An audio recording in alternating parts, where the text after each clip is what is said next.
Okay, thanks everyone for coming. This is a competitive session, so thanks for choosing us. I'm going to talk about some work I did recently with a wide group of people on how properties vary across the cortex of both mouse and human, and how we can match patterns across the two of them. So I'll start with a summary of what types of things change across the cortex. We have a bunch of structural properties that change. So we have the cell type densities vary in different areas. These have been measured directly in mouse. We have spine counts. This has been measured in different brain areas of lots of different species. Lots of microstructural profiles. We've seen this coming up a lot recently in human. We have cytoarchitecture, plasticity measures, dendrites, spines, axons. Things seem to change across different areas of the cortex. Not just structurally, but the actual dynamics of areas change across the cortex as well. A lot of recent work has looked at the intrinsic timescale of different areas, which is characteristically slow in some areas and gets faster in other areas. And people have looked at how this timescale affects cognition, how it changes in different disorders. Recent work has shown that it correlates, differences in timescales correlate with autism symptom severity, and other recent work by us have shown that structural connectivity plays a role in shaping those timescales. And then all the way through to, the microstructure is changing, the dynamics are changing, the connectivity is different, the function is different.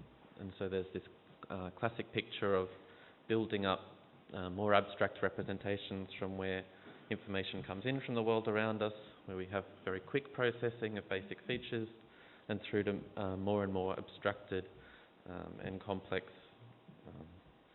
processes, information extracted from that incoming information. So the question becomes, how do we organize all these spatial maps of variation, of structure, function, dynamics? So recent work last year showed that this T1, T2 is a non-invasive map that correlates strongly with this structural hierarchy in macaque.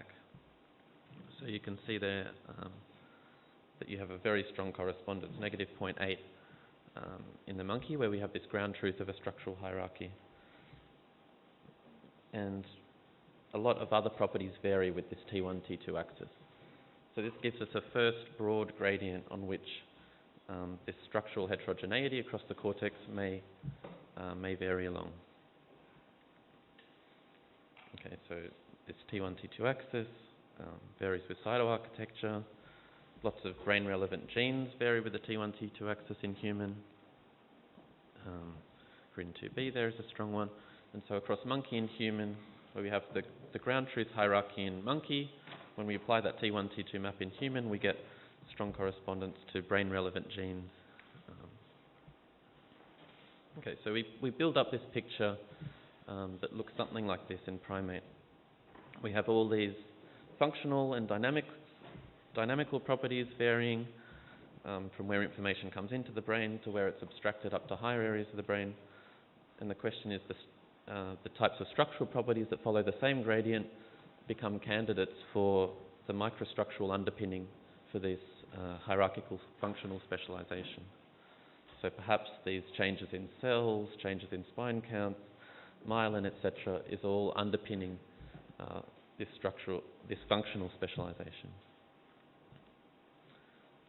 So we then asked, is this kind of hierarchical patterning unique to primates, or could it extend all the way down to mice? And the previous literature seemed to suggest that primates have a much stronger degree of specialization or differentiation between areas. So here we see between monkey V1 and monkey LPFC, the dendritic structure is very different. Comparing the two analogous areas of mouse, we see very similar structure. And it was noted that there's a high degree of cytoarchitectural and functional homogeneity in mouse cortical areas, whereas primate areas are far more differentiated. We see this again here, all the way from mouse, all through monkeys to human.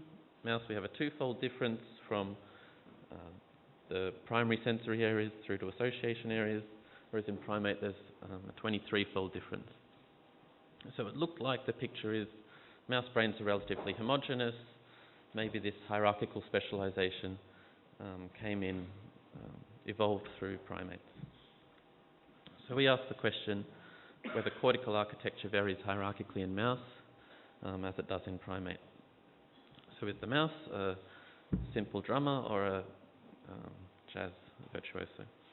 And we used this T1, T2 axis that had been validated in monkey and then to human data as a proxy for hierarchy in mouse and to allow interspecies comparison, because we can measure T1, T2 in all species and then we can map that as a common reference to look at how different variations in mouse map onto their corresponding areas in human. So all the data's open. We stole it, if you like, but they were given to us. We have the Allen gene expression data, which has comprehensive gene expression across with cellular resolution and lamina. Therefore, you can distinguish it by areas and cortical layers.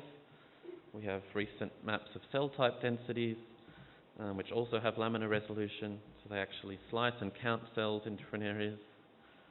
Same with this from Henry Markram. Have also cell counts. We have inter-areal connectivity from track tracing, MRI maps, and cytoarchitectural maps. So the mouse data, because of the invasive, the ability to perform these invasive experiments was very rich. And so this allows us to translate some of these human findings and map it to other types of data. Okay, so we find a similar variation going from sensory motor to prefrontal with T1, T2. It's kind of validated that idea that, yeah, it's kind of broadly having a functional differentiation in the same qualitative way. Cytoarchitecture increased in the same way as monkey and human. In human, using a proxy from layer 4 gene markers. A previous paper had suggested that the PV-SST ratio might be a good proxy for hierarchy in mouse because you have output modulating PV neurons versus input modulating SST interneurons, and this relative ratio of input gating versus output gating would distinguish areas that want to integrate lots of information, meaning they need more input gating versus output gating from the early sensory areas. And we found a strong correspondence with T1, T2 in this proposed hierarchical proxy. We could also do this by layer. So rather than averaging across all layers, we could distinguish and perform the analysis by individual layers to see if there's specificity there. You can see the PV signature is quite specific to layer 5. You can do the same with genes. So here's an example of the correlation between each gene's expression and the T1, T2 map. And we see that mostly it's consistent across cortical layers. An example of the GRIN3A there, correspondence is quite strong. I'll skip this. And you can organize brain areas by their gene expression patterns. And we see a kind of, if you squint enough, you can see a correspondence to the types of organization you see in human in terms of how information's organized through the hierarchy. Okay, so the picture we're building up with all these open data sets is that this broad structural basis for hierarchical specialization is looking quite similar in mouse.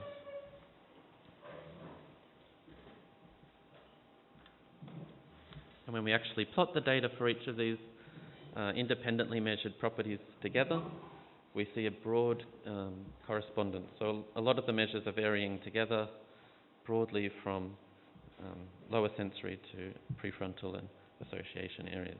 So each color map is an independent data set. When we use the T1, T2 map to link mouse and human, we could plot the gene expression gradient in mouse and how it correlates to T1, T2 gives us our horizontal axis. So if you're very far to the right on the horizontal axis, that means you have a strong positive correlation between that gene's expression and the T1, T2 map. And we did the same in human. And you can see if the transcriptional gradient matches human and mouse, everything would lie on this 45-degree line there. And we see a strong overall correspondence between these brain-related genes, and especially with things that you might not expect to correlate with T1, T2, like PV interneuron, markers for NMDA receptors, etc., as well as the myelin markers that you might expect to correlate with T1, T2. So this kind of suggests there's a common structural underpinning of this hierarchical functional specialization in both mouse and human. There's an example of, say, the GRIN3A in both mouse and human, and how it varies with T1, T2. And this is despite very different scales of the data, very different measurement types, in situ hybridization in mouse versus microarray in human. We showed robustness across many different gene sets, not just this brain-related set. And we showed a stronger correspondence between mouse and human when we applied stronger quality control. So overall, we showed an unappreciated spatial dimension of mouse cortical specialization. We showed some signatures of broad consistency in that structural underpinning in both mouse and human. And this gives hints as to exactly how the brain implements hierarchical specialization. Broader themes, I would say, of this work is the opportunity for integrating diverse data types. Nothing here is more complicated than kind of running Pearson correlations between two measurements. Right? It's very simple analysis, but the opportunity for integrating data sets is made available from recent open data sets, which also facilitate interspecies comparison, which we can do without defining homologies, without defining a parcellation, but simply using a common spatial map like the MRI T1, T2 map. And this, I think, provides interesting evidence to capture all these diverse findings into coherent organizational principles and ultimately mechanistic models of how they shape brain dynamics. And now you can see all the animals in harmony. And so thanks to all the collaborators and for your attention.